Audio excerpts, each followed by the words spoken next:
नमस्कार, मैं हूं ब्रिज द्विवेदी। आप सभी का एनर्जी मीटर में स्वागत है। आज के कारोबारी दिन में क्रूड में गिरावट दिख रही। कल के सेशन में भी हमने देखा क्रूड पर प्रेशर बना हुआ है, लगातार गिरावट देखने को मिल रही है। ब्रेंट क्रूड $67 के करीब ट्रेड कर रहा है और WTI क्रूड $63 के करीब ट्रेड करता हुआ नजर आ रहा है।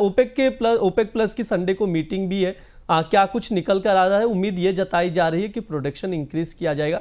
ये जो फैक्टर्स है, सबसे इंपॉर्टेंट फैक्टर है, इसके वजह से प्राइजेस पर प्रेशर बना हुआ है। आप देख सकते हैं MCX पर 5600 के नीचे क्रूड ऑयल ट्रेड कर रहा है। वहीं अगर नेचुरल गैस की बात की जाए तो 273 पर ट्रेड करता हुआ नजर आ रहा है। हल्की सी रिकवरी आई है। ऐसे में कच्चे तेल और नेचुरल गैस में ट्रेडर्स की आज के लिए क्या रणनीति होनी चाहिए?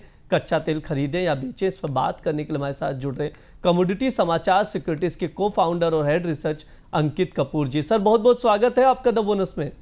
जी नमस्कार सर, सबसे पहला सवाल मेरा यही रहेगा, जिस तरह से ओपेक की मीटिंग है संडे को, आप कैसे देख रहे हैं? जो प्रोडक्शन बढ़ाने की बात की जा रही है, जो ये प्रेशर है क्रूड ऑयल पे अभी से नज़र आ रहा है इस खबर की वजह से, आने वाले समय पर जब मंडे को वापस से मार्केट खुलेगा तो इस प्रेशर की वजह से प्राइजेस और कितने डाउन साइड जाते हुए दिखाई देंगे क्रूड ऑयल के? क्रूड ऑयल में कुछ चीजें समझना बहुत जरूरी है। सबसे पहली चीज ये है कि ओपेक की बैठक होने वाली है, वहां पे प्रोडक्शन बढ़ाने की बात करी जा रही है। लेकिन जब भी प्रोडक्शन बढ़ाने की बात करी जाती है, कहीं ना कहीं वहां पे क्लैशेस देखने को मिलते हैं। वहीं अगर अमेरिका की बात करें तो अमेरिका का पिछला जो डेटा आया था वो पॉजिटिव आया था, जिसकी वजह से थोड़ा सा हमें गिरावट देखने को मिली है। लेकिन ओवरऑल सिनेरियो की अगर मैं बात करूं तो यहाँ पे शेल गेन जो है वहां पे यूएस में, वहां पे जो प्रोडक्शन है वो पीक पे हो चुका है और प्रोडक्शन अब वहां से बहुत ज्यादा एक्सपेक्टेड नहीं कि आउटपुट और ज्यादा वहां से निकल सके। तो ज्यादा दारोमदार जो है वो पूरा के पूरा मिडिल ईस्ट के ऊपर ही है। अब मिडिल ईस्ट यहाँ से प्रोडक्शन बढ़ाने की बात तो डेफिनेटली नहीं करेंगे, क्योंकि प्रोडक्शन बढ़ा तो यहाँ पे प्राइसेस और ज्यादा गिरने की उम्मीदें बढ़ जाएंगी। तो मुझे लगता है कहीं ना कहीं वो रुकने की कोशिश करेंगे और मीटिंग में क्या निकल के आता है वो देखना रहेगा। लेकिन इंडियन मार्केट में अगर मैं बात करूं तो 5400 का एक मेजर सपोर्ट बना हुआ है और 5800 का रेजिस्टेंस बना हुआ है। इंटरनेशनल मार्केट में $60 का क्रूड ऑयल के अंदर जो यूएस ऑयल है उसके अंदर काफी मेजर सपोर्ट बना हुआ है। फंडामेंटली अभी थोड़ा सा वेट एंड वॉच की स्थिति है, क्योंकि अगर रशिया के ऊपर सैंक्शंस लगाने की बात होती है तो डेफिनेटली वापस से क्रूड ऑयल के अंदर हमें एक अच्छा खासा बाउंस देखने को मिलेगा। क्या स्ट्रैटेजीज रहेंगी, क्योंकि ट्रिगर अभी तक मार्केट को नहीं मिला है, ओपेक की तरफ से नहीं मिला है, यूएस की तरफ से नहीं मिला है, इंडिया की तरफ से नहीं मिला है, तो कोई ट्रिगर नहीं मिल रहा है। और एक चीज मैंने और देखी है कि रशिया ने और ज्यादा डिस्काउंट कर दिया है इंडिया को क्रूड ऑयल प्राइसेस के लिए। तो कहीं ना कहीं ये सारी चीजें इंपैक्ट देखने को मिल रही है। उसी कारण जो 58 55 50 के आसपास से जो हमने गिरावट देखी है उसी कारण से देखने को मिली है, क्योंकि कहीं ना कहीं डिस्काउंट्स और ज्यादा मार्केट के अंदर चल रहे हैं। जी सर, हाँ बिल्कुल, ये जो फंडामेंटल्स है सर ने बताया उसकी वजह से प्रेशर बनता हुआ दिख रहा है। सर, आज के लिए कोई ट्रेडिंग कॉल है क्रूड ऑयल में? क्रूड ऑयल में 55-70 के आसपास बाय करा जा सकता है। स्टॉप लॉस जो इसके अंदर मेंटेन करेंगे 55-30 का करेंगे और टारगेट 56-80 तक वापस देखने को मिल सकते हैं। जी बिल्कुल, हाँ लगातार यहाँ पर क्रूड पर प्रेशर बना हुआ है, तो बाय ऑन डिप की स्ट्रेटजी बनाकर चल सकते हैं। क्रूड ऑयल में 5570 पर खरीदारी करें 5680 के टारगेट के लिए।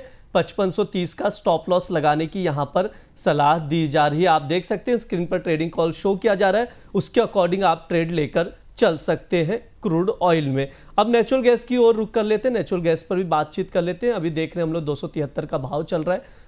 यहाँ पर रिकवरी आई है 273-75 के ही रेंज में। आज कल से ही हम लोग देख रहे हैं 273-75 के रेंज में ट्रेड करता हुआ नेचुरल गैस दिख रहा है। 1% की रिकवरी दिख रही है। सर, नेचुरल गैस को लेकर क्या राय रख रहे हैं आप?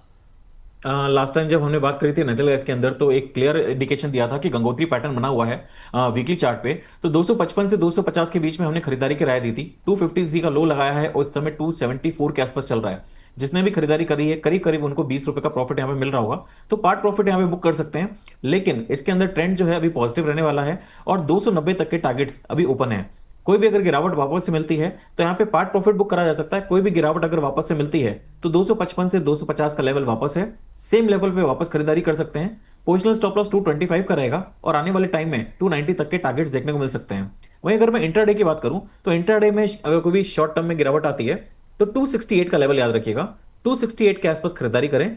स्टॉप लॉस 263 का रहेगा और शॉर्ट टर्म टारगेट 278 तक देखने को मिल सकते हैं। जी बिल्कुल, नेचुरल गैस में भी यहाँ पर खरीदारी की सलाह दी जा रही है। 268 के करीब खरीद कर चल सकते हैं, यानी अभी जो भाव है वहाँ से 7 रुपये की गिरावट, करीब करीब 7 रुपये की अगर गिरावट आती है तो 268 पर खरीदारी करें। 278 के टारगेट के लिए 263 का स्टॉप लॉस ज़रूर लगाएं, क्योंकि ज़्यादा नुकसान ना हो। मार्केट में वॉलेटिलिटी बनी हुई है, तो इसको ध्यान में रखते हुए आप लोग ट्रेड स्टॉप लॉस लगाकर ले सकते हैं। सर, यह हफ्ते का आखिरी कारोबारी दिन है, मंडे को मार्केट खुलेगा।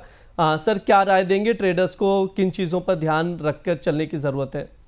मुझे लगता है कि जो आखिरी दिन है वहां पे मार्केट में कोई बहुत ज्यादा ट्रिगर्स नहीं है। Crude oil, specially crude oil की बात करूं, नेचुरल गैस की बात करूं, तो एनर्जी सेगमेंट में कोई भी ट्रिगर्स नहीं है। अगर जो इंटरडे ट्रेड कर रहे हैं वो इंटरडे ट्रेड में ही आज शाम को पोजीशन निकालने की कोशिश करें, कैरी ओवर कोई भी ट्रेड ना करें। जिन्होंने पोजिशनल बाइंग कर रखी है नेचुरल गैस के अंदर वो कंटिन्यू कर सकते हैं, लेकिन फिलहाल नई पोजीशन की मेरी कोई सलाह नहीं रहेगी। जी बिल्कुल, नई पोजीशन की कोई भी सलाह नहीं है, पोजीशन कैरी ना करें। इंट्राडे ट्रेडिंग कॉल दिया है, आज के लिए ही स्टॉप लॉस लगाकर आप देखकर चल सकते हैं। जो भी व्यूवर्स हैं इस वक्त हमारे साथ जुड़े हुए हैं, सर कोई डिस्क्लेमर रहेगा आपकी ओर से? जी, मेरी मार्केट में कोई भी पोजीशन नहीं है, जो भी मैंने बात करी है सारी सारी अनबायस्ड है। ट्रेडर्स की पोजीशन, क्लाइंट्स की पोजीशन हो सकती है, प्लीज बिना स्टॉप लॉस के ट्रेड मत करिए और बिना एडवाइजर की सलाह लिए कभी भी ट्रेड ना करिए। थैंक जी यू, थैंक यू। बिल्कुल, जी बिल्कुल सर। बहुत बहुत शुक्रिया सर आज की चर्चा में जुड़ने के लिए। जी नमस्कार। ये हमारा एनर्जी मीटर शो था, इसमें फंडामेंटल्स बताए गए, ट्रेडिंग कॉल्स भी बताए गए, इस पर आप लोग नज़र बनाकर चल सकते हैं। एनर्जी मीटर में इतना ही, आप लोग देखते रहिए द बोनस। शुक्रिया।